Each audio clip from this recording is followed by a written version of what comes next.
အားလုံးမင်္ဂလာပါကျွန်တော်ဒီနေ့ကတော့14ရက်မြောက်နေ့တိုက်ထိုးခြင်းဖြစ်ပါတယ်ဒီတိုက်ထိုးတာကိုကျွန်တော်တို့ quiz stance ရှိနေတိုင်းထိုးမယ်လို့ဆုံးဖြတ်ထားပေမဲ့ကျွန်တော်တို့လောက်ကပန်းတဲ့အတွက်ကြောင့်ကျွန်တော်တို့2ရက်တစ်ခါ3ရက်တစ်ခါမျိုးထိုးတာမျိုးလည်းရှိပါတယ်ပုံမှန်ကကျွန်တော်တရားရှာတစ်ခါကျွန်တော်ထိုးပြပါရเนาะဒါမဲ့ live ပေါ်မတင်ဖြစ်တာဗျာဒီလိုပါပဲကျွန်တော်တို့ဘဝမှာလည်း consistency ရှိကျွန်တော်တို့လုပ်မယ်လို့ဆုံးဖြတ်ထားတဲ့အရာတွေက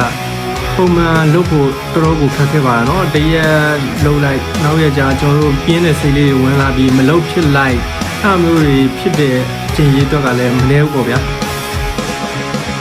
အဲ့လိုဖြစ်နေရကိုကျွန်တော်တို့ဘယ်လိုကြော်လို့ရမလဲဆိုရင်ကျွန်တော်ဒီနေ့မှာ time ထိုးဖြစ်လိုက်ခုဆိုရင်ဟောငါဒီနေ့တော့ခဏနားလိုက်မှာကွာနောက်နေ့ကြာမှဆက်ပြီးထိုးမယ်ဆိုပြီးတော့ကျွန်တော်တို့အဲ့လိုစိတ်မျိုးနဲ့ဒီပြင်းရည်တဲ့စိတ်ကိုကျွန်တော်ကြော်လာရမှာပေါ့နော်အဲ့ဒါမှကျွန်တော်တို့ဖြည်းဖြည်းချင်းတိုးတက်လာမှာဖြစ်ပါတယ်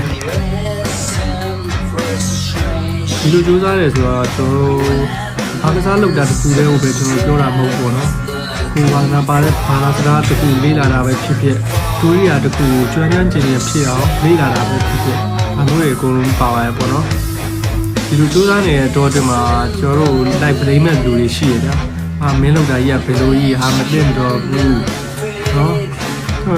အစမတင်လာရေးလိုက်ပြီး play နေမဲ့သူတွေရှိမှာပဲတခုမဟုတ်တခုရှိမှာပဲကျွန်တော်လှုပ်သမျှကာလပတ်လုံးဒီလိုလူတွေဆိုတာရှိကိုရှိနေတယ်ဘယ်သူပဲဖြစ်ဖြစ်ကျွန်တော်ဆရာတို့ပိုင်လို့ဆိုတဲ့သူစားတဲ့ကဲတော့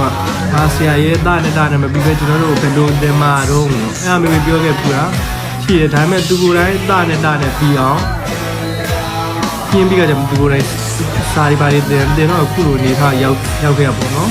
ပြီးတော့ live ပေါ်မှာစာရေးပြီးတင်နေဟာဆရာမြန်မာစာတော်မှန်အောင်မေးတဲ့ပဲဘယ်လိုလုပ်ပြီးစာနောက်မေးတော့ပါတယ်ဗျာဘာညာအပြောခံရတယ်ပဲသူတို့ဒါပေမဲ့အခုချိန်ထိဖြစ်လာတော့သူတို့လိမ့်နာတွေကိုလိုက်ပြင်းနေပဲအခုနေထားပြီးရောက်လာပေါ့နော်သူကိုယ်တိုင်လည်းတော်ပြီးသားမို့လို့ပေါ့ဗျာ